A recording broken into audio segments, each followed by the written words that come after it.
오늘 우리에게 주시는 하나님의 말씀은 전도서 11장 1절로 6절까지의 말씀입니다.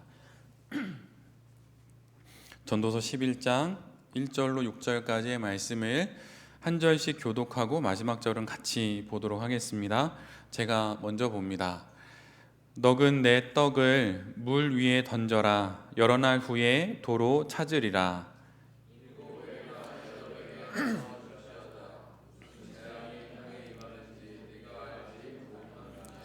구름에 비가 가득하면 땅에 쏟아지며 나무가 나무로나 부로나 쓰러지면 그 쓰러진 곳에 그냥 있으리라.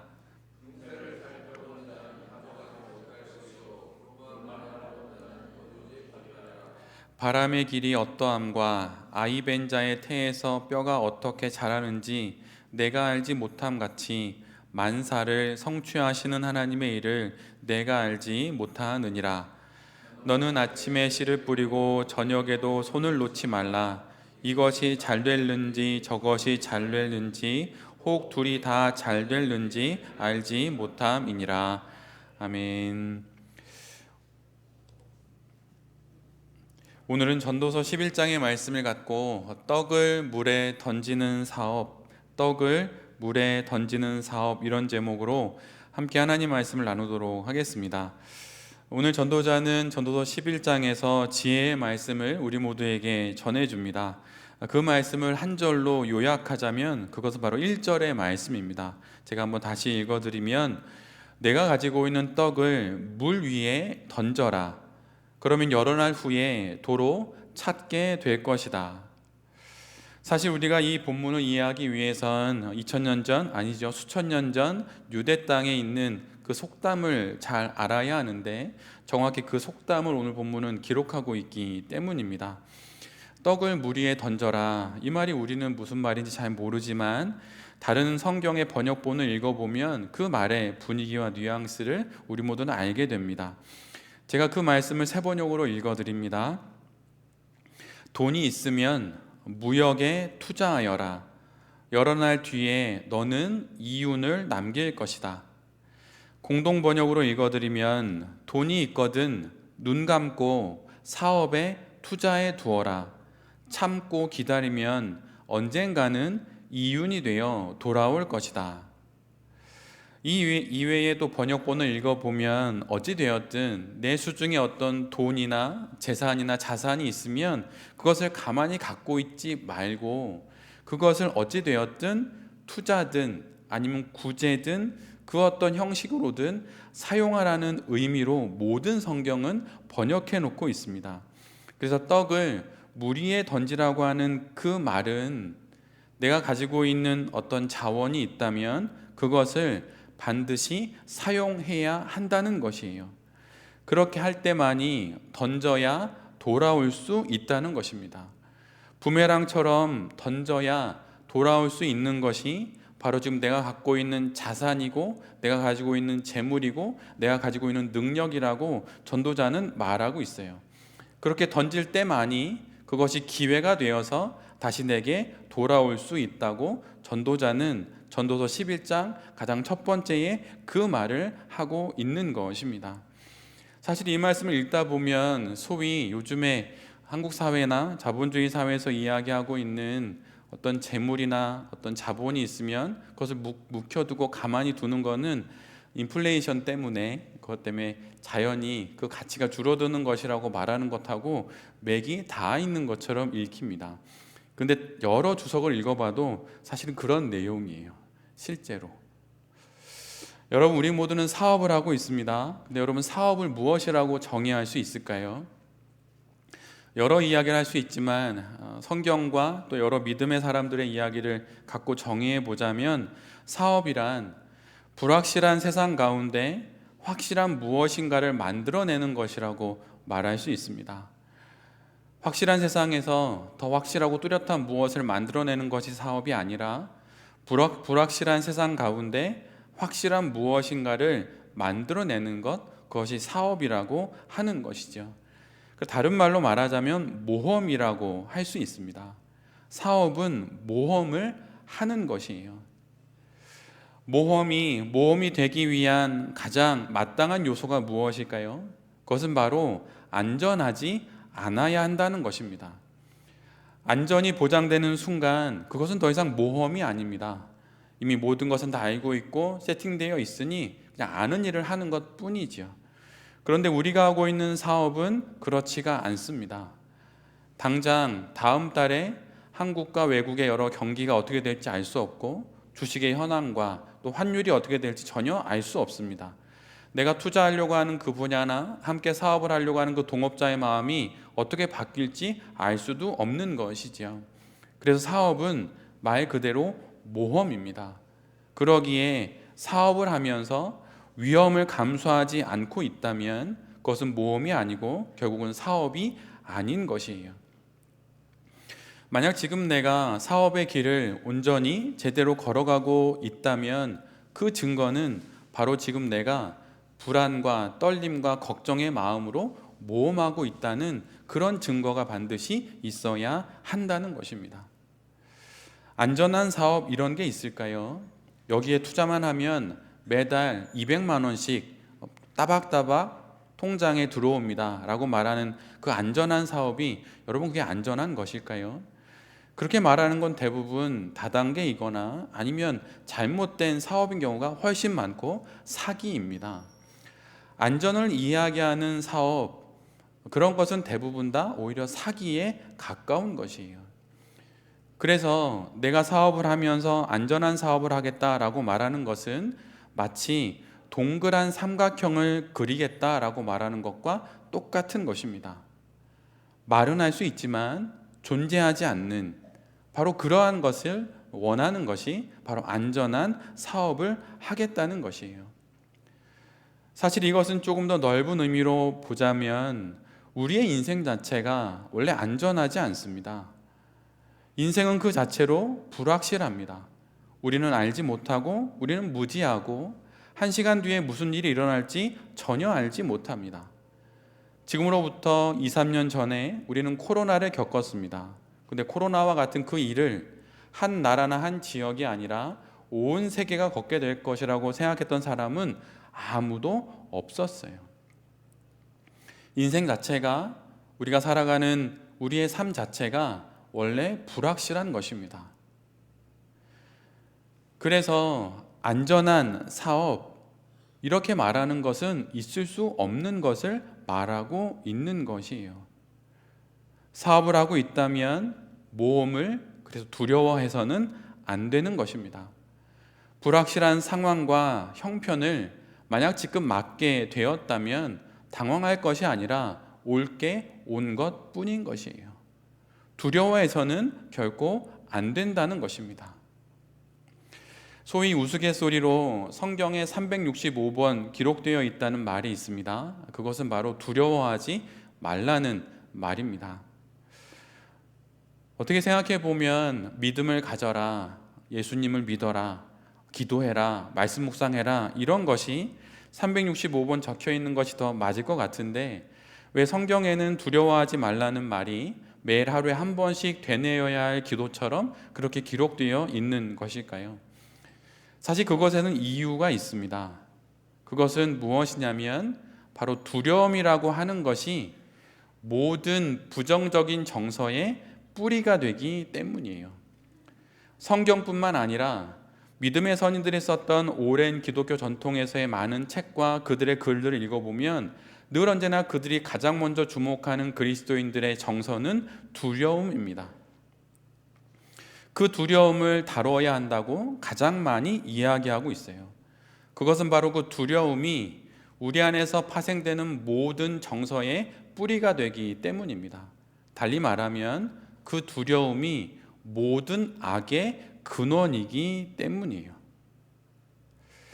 악이 하는 구체적인 일이 무엇입니까? 그것은 할 수 있는 모든 방식을 통해서 선을 제압하는 것입니다.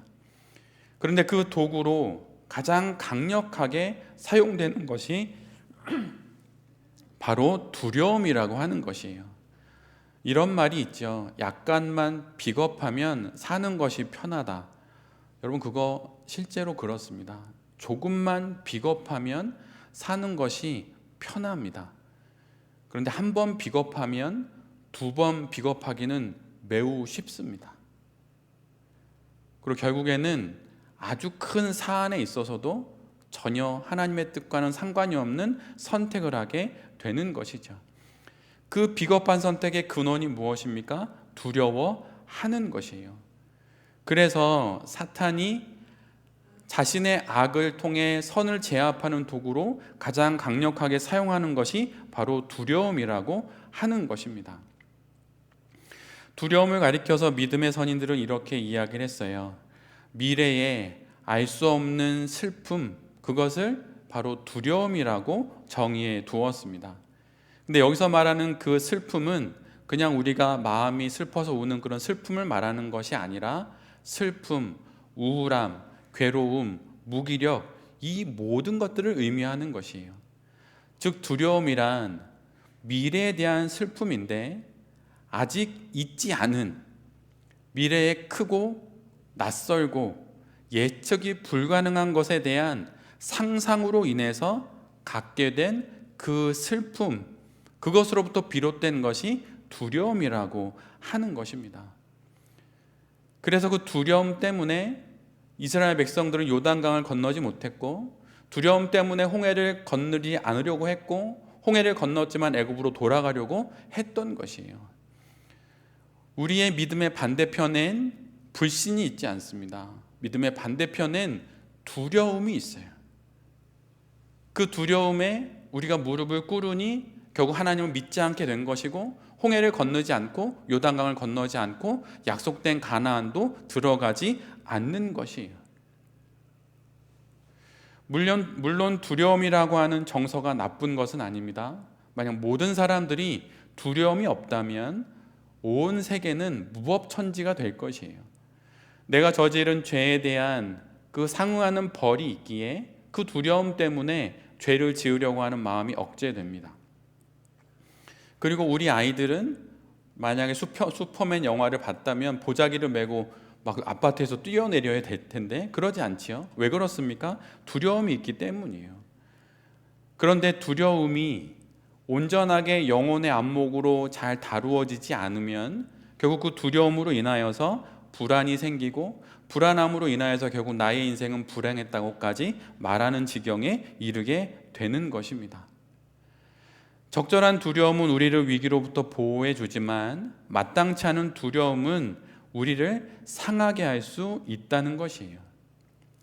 건강을 염려하는 것은 좋은 것입니다. 그러나 그 염려가 지나치면 건강 염려증이 되지요. 마치 청결을 하는 것은 좋은 것이지만, 바이러스의 두려움을 갖고 청결을 유지하는 것은 좋은 것이지만, 그것이 지나치게 되면 결국에는 모든 것에 대한 염려가 되고 결벽증이 됩니다. 그래서 늘 언제나 두려움을 우리가 영혼의 시선으로 잘 바라봐야 한다는 것이에요.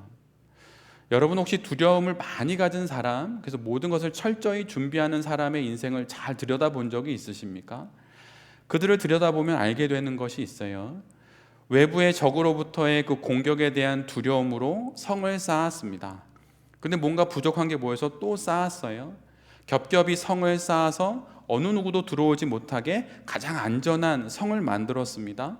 근데 돌아보니 발견하게 되는 것이 있는데 결국은 스스로가 그 성 안에 갇히게 되었다는 것이에요. 곧 나를 지키려고 했던 그 모든 수난이 결국은 나를 가두게 되는 감옥이 되었다는 것입니다. 두려움은 바로 이런 기능을 하는 것이에요. 나를 지키려다가 결국은 나를 가두는 일을 저지르는 것. 그래서 하나님을 위해서 아무런 일도 하지 못하고 한 번뿐인, 그래서 마지막인 나의 인생을 위해서 무엇인가 해보려고 하는 그 시도조차 하지 못하게 하는 것이 그 두려움이라고 하는 것입니다. 헨리 나우에는 두려움을 두고 이런 말을 했어요. 그가 쓴 책 중에 두려움에 관련된 책이 있는데 그는 이런 말을 했습니다. 인간에 대해서 알면 알수록, 더 많이 알아가면 알아갈수록 나는 두려움의 부정적인 위력에 압도가 되었다. 두려움은 우리 자아에 아주 깊숙이 침투하여서 우리가 알든 모르든 우리의 대부분의 선택과 결정을 지배한다. 두려움을 내버려 두면 그것은 우리를 소나기에 넣어서 두려움의 집에서 인질로 살게 하는 잔인한 폭군이 된다. 두려움이 없는 사람은 없습니다. 그러나 두려움을 그냥 놔두는 순간 그 두려움은 잔인한 폭군이 되어서 우리를 자신의 뜻에 따라 인질 삼고 마음대로 이끌어 간다는 것이에요. 두려움은 마치 모든 가정에 있는 쓰레기와 같습니다. 우리가 이 땅을 살아가는 한 모든 사람들은 쓰레기를 만들어냅니다. 그런데 어느 집은 깨끗하고 어느 집은 지저분하죠. 그 이유가 무엇입니까? 그것은 지저분한 집은 쓰레기가 온 집안에 흩어져 있지만 깨끗한 집은 동일한 양의 쓰레기이지만 그 쓰레기가 정확하게 쓰레기통에 들어가 있다는 것이에요. 똑같은 양인데 한 곳에 모여 있으니 깨끗해 보이는 것이고, 똑같은 양이지만 그것이 흩어져 있으니 어느 집은 매우 지저분해 보이는 것입니다. 근데 두려움이 딱 이와 같은 것입니다. 두려움이 모든 일에 흩어져 있으면 그는 그 삶을 온전히 살아낼 수 없습니다.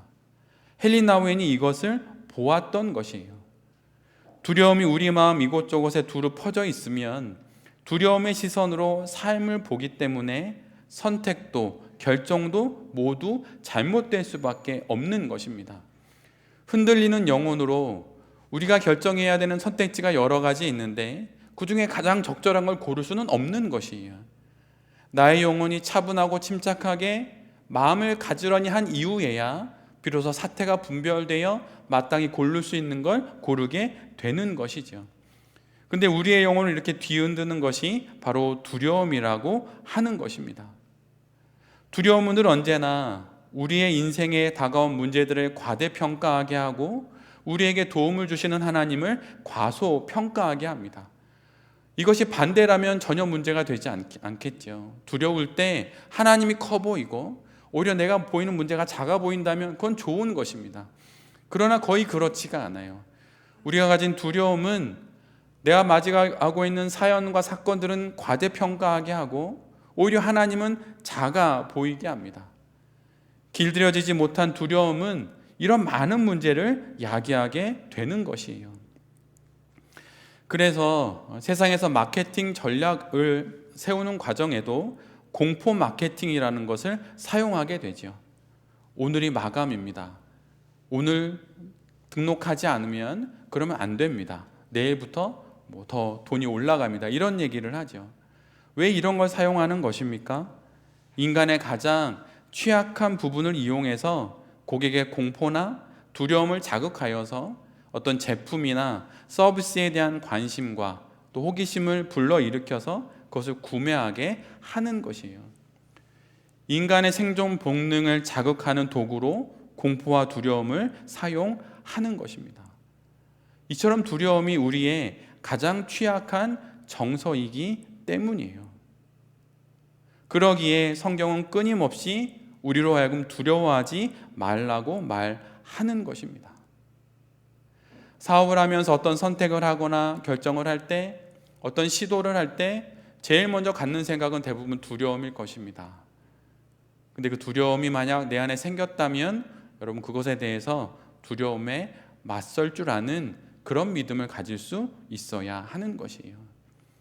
어쩌면 우리에겐 참으로 많은 사업의 기회와 소위 말하면 성공의 기회가 있었음에도 불구하고 두려움이라는 이유로, 그리고 그것을 교묘한 침착한 신앙이라는 그런 포장을 통하여서 그 기회를 분명 놓쳤을 것입니다. 그것은 믿음이 좋아서 놓친 것도 아니고 내가 용기가 없어서 놓친 것일 수 있다는 것이에요. 그러면 우리는 어떻게 두려움을 분별할 수 있고 어떻게 두려움에 맞설 수 있을까요? 가장 첫 번째는 늘 언제나 기억해야 할 것은 마땅한 분에 대한 마땅한 두려움은 마땅치 않은 두려움들을 이겨내게 한다는 것입니다. 우리가 어떻게 두려움을 이겨낼 수 있습니까? 하나님을 향한 온전한 경외의 마음을 간직할 때 두려움을 이겨낼 수 있어요. 어떤 계약을 하거나 어떤 시도를 하거나 프로젝트를 진행할 때 나를 끊임없이 불안으로 몰아치는 그 상황에 하나님을 경외하는 그 마음을 마치 닷처럼 내리고 있다면 여러분, 그럼 그 두려움을 이겨낼 수 있습니다. 물론 주중에 단 한 번 기도하지도 않고 오늘 월요일날 갑자기 계약할 거리가 있어서 그때 기도한다고 그렇게 하나님이 응답해 주시지는 않을 것입니다. 그러나 분명 그의 인생을 통틀어서 끊임없이 하나님을 경외하며 살아갈 때에 불현듯 찾아온 그 위기 앞에서 그는 결코 떨지 않을 것이에요. 그가 누구입니까? 바로 다윗입니다.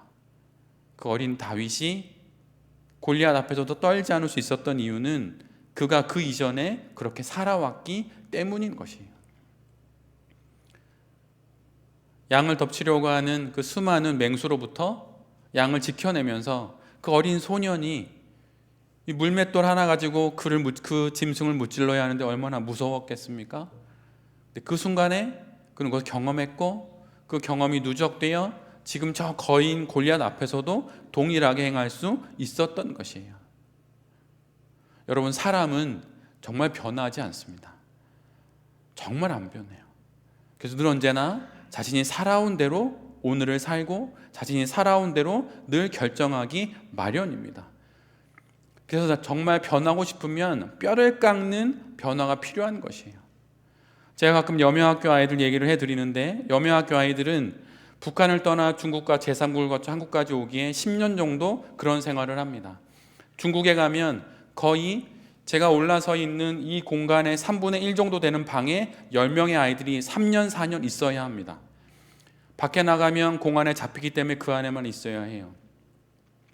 움직이지 않고 가만히 있는 것이 늘 언제나 안전한 것을 몸으로 체득했고 그게 실제였던 아이들이에요. 근데 그 아이들이 중국을 거쳐 제3국 거쳐 한국에 옵니다. 여명학교를 세우고 아이들로 하여금 학교에 오라고 해요. 아이들이 학교에 올까요? 안 올까요? 거의 안 옵니다. 움직이는 것이 몸에 익숙하지 않아요. 가만히 그 안에서 하루 종일 집에 있습니다. 나와서 공부를 해보려고 하지만 10년 동안 외국을 돌아다녔기에 책상에 앉은 시간이 단 6개월도 되지 않은 아이들이 있어요. 교실에 와서 자리에 앉아서 공부를 해야 됩니다. 아침 8시 등교, 오후 4시 하교를 합니다. 아이들이 앉아있을 수 있을까요? 못 있습니다. 근데 그런 아이들이 한 학기 1년, 2년, 3년 그럼 그 어려운 시간을 지나서 대학을 진학하고 대학을 졸업하여 번듯한 직장을 갖습니다. 그 안에서 수만 가지, 5만 가지 일이 벌어져요. 그 어린아이를 한 명 성향을 바꿔내는데도. 그러나 결국 그렇게 된 아이들은 그러한 삶을 어찌됐든 계속 아니면 조금씩 힘을 내면서 살아가게 되는 것이죠. 여러분이 가지고 있는 사업이나 인생에 대한 그 두려움은 이미 습관이 된 것입니다. 이런 거 버리시고 무조건 밖으로 나오셔야 하는 것이에요. 나와서 사람을 만나고 기회를 찾아다니고 예배드리러 나오고 무조건 만나야 하는 것이에요. 홀로 골방에서 기도하는 건 일주일에 한 번, 두 번이면 된다고 지난주에 말씀드렸습니다. 나와야 하는 것이에요. 여러분, 사업의 기회나 인생의 길은 누가 열어주는 것입니까? 궁극적으로 하나님이 열어주시지만 그 하나님의 열어주심의 통로가 되는 건 사람이에요. 사람으로부터 기회가 옵니다. 근데 사람을 만나지 않으면 기회는 없는 것이에요. 집에 있지 않아야 합니다. 밖에 나와야 해요. 그것이 사명일 수도 있어요. 제 주변에 공황장애를 앓거나 불안에 있으신 분들이 있습니다. 그분들에게 늘 언제나 말씀드리는 건 무조건 나오라는 거예요. 나와서 선릉에 와서 차 한 잔이라도 저랑 마시자고 말씀드리는 거예요. 그걸 통해서 사람이 변화되기 시작하는 것입니다. 근데 우리는 믿음이 있지요. 우리의 믿음으로 무엇을 해야 하는 것입니까? 가장 먼저 하나님을 경외하는 것이에요. 하나님 앞에 서는 것입니다. 두려움, 결정과 선택 앞에서 하나님 앞에 서는 것이에요. 지난주에도 제가 이 단에서 말씀드렸습니다. 하나님 앞에 서는 그 마음으로 말씀을 보시고 기도하시라고. 얼마나 기도하시고 얼마나 말씀을 보셨습니까? 우리가 하나님을 경외한다는 건 그분의 말씀을 듣는 것이에요. 그분을 만나는 것입니다. 그분의 말씀을 듣지 않고 그분께 기도하지 않고 나에게 조언을 해주는 사람을 백날 만나러 다녀도 소용없습니다. 저는 사업을 모릅니다. 저는 심리상담도 모릅니다. 그런데 왜 사업하시는 분들이 심리상담을 받는 사람들이 왜 저를 찾아옵니까? 그것으로 안 되기 때문이에요. 물론 하나님의 말씀으로 다 되는 것은 아닙니다. 적절하게 필요한 일반 은총의 것들이 분명 있지요. 그러나 궁극적으로는 한 영혼을 바꾸는 건 그 영혼을 빚으신 분의 손에 의해서만 바꿀 수 있는 것이에요. 그래서 우리가 예배를 드리는 것이고 말씀을 보는 것이고 기도를 하는 것입니다. 여러분 정말 세상의 두려움들, 세상의 수많은 무서움들을 이겨내고 싶으십니까? 벗어지지 않고 지워지지 않는 나의 상처와 벗어나고 싶은 나의 어떤 우울한 감정들이 있으십니까? 여러분 하나님을 경외하십시오. 하나님을 두려워하십시오. 하나님을 마땅히 두려워하면 마땅지 못한 두려움들은 다 이겨낼 수 있는 것이에요. 저에게는 두 자녀가 있습니다. 그 중에 제 아들이 있는데 올해 중학교를 입학을 했는데 홈스쿨을 하다가 처음으로 중학교를 이제 가게 되었습니다. 그런데 예전에 제 아들이 처음으로 초등학교 1학년을 1년 정도 다녀본 적이 있어요. 그런데 어린이집 경험도 없고 유치원도 다녀보지 못한 그런 자녀이기 때문에 공동체 생활을 잘할 수 있을까 염려가 되었습니다. 그런데 어느새 가을에 가보니까 그 반 계주 대표가 되어 있는 거예요. 그래서 자기가 이제 그 계주 대표가 돼서 이제 달리기 시합을 한다고 그래서 온 가족이 가서 이제 체육대회를 보았습니다. 그런데 계주를 잘했어요. 그리고 나서 1년이 지나 2학년이 된 어느 날 코로나 시기쯤이었는데 민율이, 제 아들이 민율인데 민율이가 큐티를 하다가 함께 큐티를 하는데 제게 이런 말을 했었습니다. 그날 큐티 내용은 이런 거였어요. 하나님을 날마다 찾고 있으십니까? 이게 아이에게 던져진 큐티 질문입니다. 근데 이 질문에 민율이가 제게 이렇게 대답을 해 주었습니다. 작년에 체육대회 때 계주를 했었는데 도전을 하니까 긴장이 되고 그러니까 하나님을 찾게 되더라고. 내가 무엇인가를 두려워한다는 것은, 긴장한다는 것은 잘하고 싶은 일이 있다는 것이에요. 놓치고 싶지 않은 일을 지금 맞이하고 있다는 것이고 중요한 일을 앞두고 있다는 것입니다. 근데 여러분 그 아름다운 그 모든 기회와 어떤 성공과 성취의 문은 무엇으로 열리는 것입니까? 두려움을 열무로 열어서 그 안에 들어가게 되는 것이에요. 그런데 우리 모두는 두렵다고 부담스럽다고 그 일을 하지 않습니다. 근데 여러분 생각해 보십시오. 지금 여러분에게 몸에 익숙해서 쉬워진 그 모든 일들은, 쉬운 그 모든 일들은 여러분이 그 일을 함에 있어서 쉽지 않은 시간들을 지나와서 결국 그것이 쉬워진 것이에요. 노래도 마찬가지죠. 우리 정민 대표님 노래 잘하시잖아요.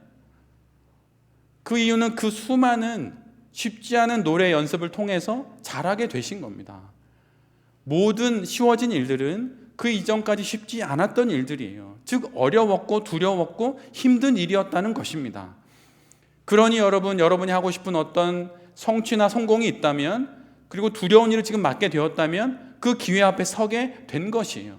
사람을 만나서 말하는 게 두렵고 어떻게 말을 이어갈지 모르겠고 계약을 따내는 것도 두렵다면 여러분 지금 성공의 기회 앞에 맞닥뜨리게 된 것이에요.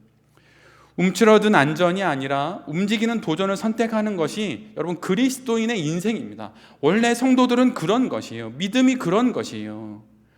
믿음이란 안전하고 평안하고 자상한 목소리, 이게 믿음이 결코 아닙니다. 믿음은 우리로 하여금 무모한 일을 하게 하는 것이에요. 제가 돌베개 교회를 개척할 무렵에 썼던 저의 영성일기 일부를 읽어드리려고 합니다. 돌베개 교회는 2019년 1월 6일 날 첫 예배를 드렸습니다. 근데 저에게 개척하면 좋겠다는 마음을 주신 것은 석 달 전인 2018년 10월이었어요. 그때 제가 썼던 2018년 10월 11일 목요일에 제 영성일기의 일부입니다. 기도 중에 지난 9년 2010년부터 2018년 동안 목회자로 살아온 제 삶을 지난 세월 이고온 열매를 나무에서 따서 얼마나 잘 익었는지 맛보시는 것처럼 그렇게 생각이 들었습니다. 예수님께서 지난 목회 여정에 맺은 그 열매를 맛보아 한번 한껏 베어 물고 싶은 것은 아닌가, 이런 생각이 들었습니다. 제가 약간 이렇게 좀 묘사해서 표현드렸지만 제 마음으로는 저의 목회의 열매를 따서 한껏 베어 물고 계신 예수님을 마음으로 보았던 적이 있어요. 근데 그때 제가 그 예수님을 보고 제가 속으로 이렇게 말했습니다. 얼마나 익었을까? 드실 만은 하실까? 그리고 제가 이렇게 썼습니다. 주님, 저는 왜 개척을 해야 하나요? 그리고 이렇게 적었습니다. 나무가 자라 열매를 맺듯이 그렇게 때가 된 것 같습니다. 자연스럽게 나답게 그렇게 나의 때가 된 것 같습니다. 주님, 지난 몇 주간 많이 고민하고 기도하고 드디어 오늘에 이르게 되었습니다. 이전에 경험했던 선택의 순간들에 대한 기억들과는 조금은 다른, 실은 조금 더 깊은 시간들이었던 것 같습니다. 침묵, 그리고 점점점 이렇게 적어 놓았는데요. 오스왈드 챔버스의 책에서 이런 문장을 읽었습니다. 하나님의 침묵은 나를 향한 하나님의 신뢰의 표현일 수 있습니다. 그리고 거기엔 또 이렇게 적혀 있었습니다. 더 큰 계시를 감당할 수 있다고 보셨기 때문이라 적혀 있었습니다. 주님, 저를 그렇게 신뢰하시나요? 당신의 더 큰 계시를 감당할 수 있다고 보셨기 때문인가요? 당신의 침묵이 나의 기도를 들으셨다는 증거라는 것도 읽었습니다. 하나님, 제가 무엇을 구해야 하는지 알지 못합니다. 그저 제 마음을 드립니다. 그리고 평안케 하여 주시옵소서. 당신의 침묵 앞에 내 영혼이 평안할 수 있기를 기도합니다. 침묵으로 제 기도를 들으셨음을 말씀하시는 하나님을 바라보며 이 길을 걸어가겠습니다. 이제 이 결정을 두고 여러 사람을 만나야 합니다. 주님, 인도하여 주시옵소서. 아멘. 이게 제가 개척을 앞두고 2개월 전에 썼던 일기입니다. 신앙 인생은 미래의 일을 걱정하며 매일매일을 살아가는 것이 아니라 매일매일을 하나님을 확신하며 살아가는 것이에요. 성경이 두려워하지 말라 말하는 것은 사실은 이 말씀과 똑같은 것입니다. 하나님을 확신해라. 너 말고, 너의 능력 말고, 조건 말고, 상황과 형편 말고 나 하나님을 확신해라. 바로 이 말씀인 것입니다. 이 말씀을 갖고 해보는 것이에요. 여러분이 생각하기에 제가 돌베이 교회를 개척한 게 다른 성도님들이 걱정해 주신 것처럼 무모해 보인 것이 사실입니다. 근데 여러분, 사실 그렇지가 않아요. 저는 돌베이 교회를 개척하기 이전에 이미 20년 전에 일반 학교의 교사를 그만두고 염려학교를 개척할 때 그렇게 했습니다. 그리고 염려학교에서 다음번 교장이 되라고 하는 이야기를 들었지만 그때가 때마침 제가 목회에 대한 기도를 할 때여서 10년 전쯤인데 그때 15년 전이군요. 기도를 하면서 그때 하나님께서 목회를 하면 좋겠다는 마음을 주셔서 염려학교를 그만두고 목회를 했습니다. 늘 언제나 저는 그런 선택을 했어요. 몇 번 말씀드렸지만 저는 학사 때보다 석사 때보다 박사 때 급여가 줄어드는 인생을 살았습니다. 석사가 하나일 때보다는 두 개일 때보다는 세 개일 때, 그리고 박사를 시작했을 때 오히려 더 월급이 줄어드는 인생을 살았어요. 근데 그 끝에 돌베이 교회가 자연스럽게 하나님께서 저에게 허락해 주신 길이었습니다. 어떻게 먹고 살지? 싱글일 땐 뭐 모르겠지만 이제 가정도 꾸렸고 아이들도 있고 어떻게 살지? 근데 그냥 했던 것이에요. 근데 여러분, 해보면 압니다. 죽지 않아요. 건너보면 알아요. 홍해를 건너보면 알아요. 죽지 않는 거. 요단강 건너보면 알아요. 근데 대부분 열의 9은 안 건너니까 안 건넌 사람의 이야기만 많은 것이에요. 한 사람은 부러우니까 엉뚱한 얘기를 하는 거죠. 대부분 좋은 얘기를 하지 않습니다. 제가 목회를 할 때든 일반 교사를 그만둘 때든 염려학교를 그만둘 때든 늘 언제나 좋은 제안들은 있었어요.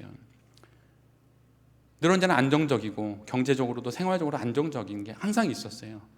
근데 그 길이 아니라고 생각하고 여기로 왔습니다. 두려웠지만 지나왔고 넘어와 보니 상상할 수도 없는 그 인생의 길을 살고 있는 것이에요. 힘들지 않은 건 아닙니다. 근데 여러분, 착각하지 않아야 되는 건 어려움을 두려움으로 착각하진 않아야 하는 것이에요. 여러분이 맞이하고 있는 그 모든 일들은 어려운 일이지 두려운 일이 아닙니다. 근데 왜 어려운 것입니까? 그 어려움을 풀어갈 만한 능력과 자원이 내게 없기 때문이에요. 마음이 준비 안 됐고, 체력이 준비 안 됐고, 기술과 실력이 준비 안 됐기 때문에 모든 어려움이 두려움이 되어 버리는 것입니다. 여러분, 실력을 쌓으셔야 돼요. 만약 내가 실력이 없으면 실력 쌓아야 합니다. 그걸 통해서 모든 어려움들이 두려움으로 바뀌는 것을 막고 해보는 것이에요. 여러분, 해야 변화되고 해야 기회가 오는 것입니다. 두려움은 안개가 거쳐도 그렇게 사라지지 않습니다. 왜냐하면 그 두려움은 내 마음에 낀 보이지 않는 안개이기 때문이에요. 그래서 하나님을 확신하는 것을 통해서 오직 그것만으로 우리가 우리의 두려움을 이겨낼 수 있는 것입니다. 그래서 여러분, 일단 하십시오. 일단 집에서 나오고, 일단 가보고, 일단 하고, 일단 움직이십시오. 그리고 그 다음에 저녁에 시간을 내어서 내가 하루에 어떻게 살았는지 그것을 한번 성찰하는 것이에요. 믿음의 사람들은 늘 언제나 여러분 정말 피와 땀을 쏟듯이 살았습니다. 그들의 일대기를 읽어보면 정말 눈물 납니다. 그래서 장수한 사람이 별로 없어요. 대부분 일찍 죽거나 순교하거나 대부분 그렇습니다. 만약 오래 살았으면 특별한 은총을 받은 것이에요. 특별한 사명이 주어진 것이에요. 그래서 여러분, 그런데 그들이 늘 언제나 하는 것이 있어요. 무엇이냐면 하루의 삶을 살면 그날 저녁에 의식 성찰을 합니다. 내가 오늘 살아온 삶을 반추해 보는 것이에요. 그것이 반드시 여러분에게 있어야 해요. 여러분, 사업과 인생을 망치는 좋은 방법이 있습니다. 생각해야 할 때 일하고 일해야 할 때 생각하는 것이에요. 지난주에도 말씀드렸는데 그게 뒤바뀌면 모두 다 망합니다. 중고등학생 인생 망치는 거, 공부 망치는 것도 똑같은 방법이에요.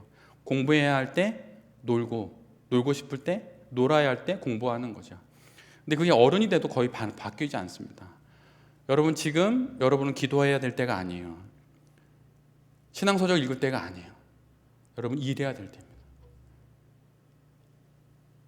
더 많이 일하시고 새벽 6시, 저녁 12시 그렇게 일하셔야 합니다. 그게 하나님이 모든 사명자에게 맡기시는 사명을 이루는 일이에요. 마지막으로 한 가지 말씀드리면, 제가 북한 일을 시작했을 때 북한 일을 담당했던 그 범위 안에서 남자 교수가 저 하나였어요. 제가 그때 맡았던 일이 대략 5가지 이상이었습니다. 교과 가르치고 담임하고, 제가 행정도 제가 했거든요. 행정도 제가 하고, 학교 시설 고장나면 제가 고치고, 아이들이 문제 일으키면 학생지도 제가 하고, 경찰서도 제가 뛰어가고 다 했습니다. 그 지하 단칸방, 정말 지하였거든요. 지하 단칸방에서 3박 4일 동안 밖에 한 번도 못 나왔어요. 저보다 더한 일을 하시는 분도 계시겠죠. 근데 여러분, 그렇게 해야 없었던 일이 생겨서 여명학교가 된 거예요. 여러분, 그렇게 하셔야 되는 것입니다. 저는 사업은 잘 모르지만 그리스도인으로서 맡겨진 일을 어떻게 해야 되는지는 제가 살아온 삶에 이런 말씀을 드릴 수 있어요. 여러분, 그렇게 하셔야 하는 거예요. 그것이 우리의 맡겨진 일을 감당하는 방법입니다. 지금보다 아마도 2~3배는 더 열심히 하셔야 될 거예요.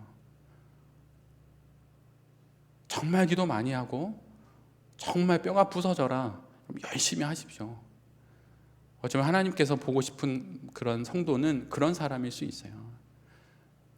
다윗과 같이 물맷돌 들고 나가는 사람, 그 사람을 통해 분명 하나님의 일이 이루어지게 될 것입니다.